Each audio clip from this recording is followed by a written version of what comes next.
sir.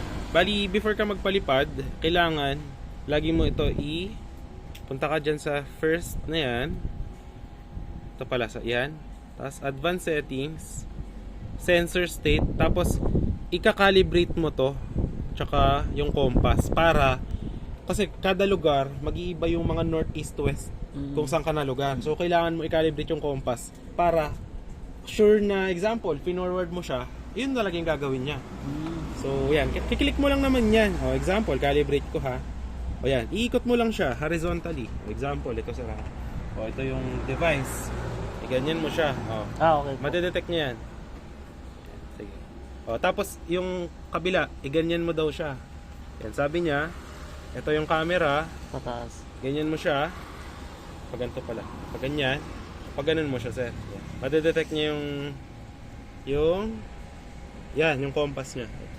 Ayan sir, tulad niyan. Mali yung, hindi ko siya nakalibrate na maayos.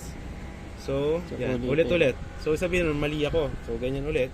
So sundan mo siya sir kung ano yung sinabi niya. Kailangan malayo ka sa mga metal objects. Ayan. Yan yung pinakamahalagang gagawin sir pagka bago ka mag-flight ha. So testing ka. Tapos ano na? Ayan, kapila.